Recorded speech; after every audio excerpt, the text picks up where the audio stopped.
من هاوینێ ئاغەوەیسی لە سنە هاتکمە دنیا دانیشتووی تەڕاحی و منەبەتکاری و سوختەنگاریم. بعد ئەم کارمان لە ساڵ 92 شڕۆ کردگا و تا ئێستا بە سوورەت حرفەیی کارەکەین.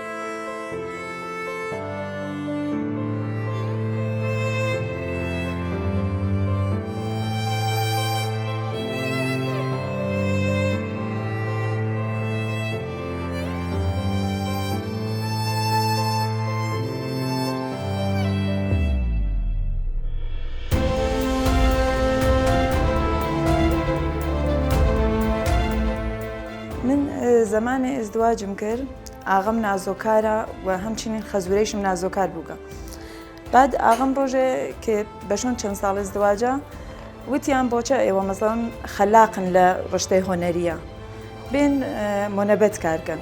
من چەند جەلسەی بە قۆڵ ئەوانم کرد چوون بۆ لای ئۆستاد عەزیزم ئاغای یەدۆڵڵا خادەمی نزیک چەند مانگی لە خەمەت ئەوانە بووگم بوچکیم بووگە لە خەمەتیانە بەلای ئەوانەوە فێر بووگم. بعد ئەوە هاتم کارگام دانیا و لە جێگەگەلێکەوە سیریک عەزیزان شاگردگەلێکیان پێ معرفی کردگە لە بەردەست خۆمە فێر بووگنم چەند ساڵە دا ئێستا نزیک 30-40 نەفەر فەقەت شاگردمان چووگە دەرەوە.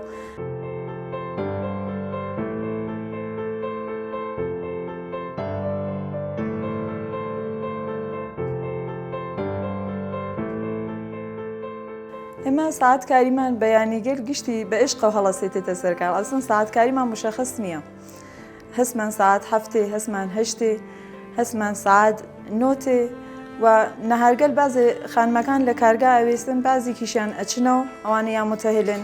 من خۆم کێ متەهلم ئەچمەوە مناڵەگەینم و مەدرسە تێمەوە سەروەخت کارەکەمەوە وەلێ کولەن کار چێ و بۆی خۆشێکی هەست حس خۆشێکی هەست بۆ من.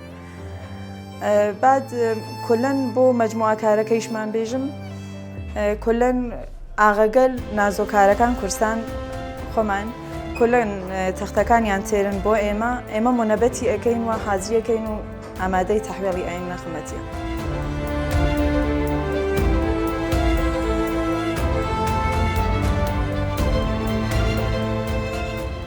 ئەم کارە کێ ئەیوێنن کار نەقاشی ئۆستاد فەرشچیانە کە بە سوورەت ئەوان تەڕاحیان کردگە.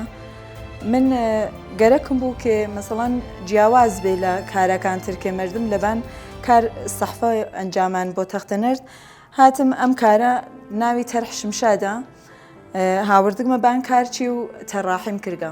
ئەیسە بە سوورەت مۆنەبەتکاری ئێوە ئەیوێنن ئەم کارە و کار فوق العادە هەم سەختە هەم واقعاً زەریفە کە من ئەوەڵین نەفەری بووگەم ئەم کارمە ئەنجام داگەلێتووە ئێرانە. ڕۆژێ لەو ئەوایلگەلەو کێ من تازە کارگام دانیاوم تارە هاتوو بۆ دوکان دانێت تەختەی شکاند و بەلای منەوە نەیبوتوو یەک زەڕە پۆرز بوونیا و یەکگیفانی سب هاتوو بوتووی بەسەر کارێگەرەکە ئەم تیکەمە شکانگە تخوا لای هاوینەوە نێژی ئەویش وتوی ئەمە چەسکورە فڕێدا و ئەمیش یاولێرزی کردو بەشۆن ئەو داستانە.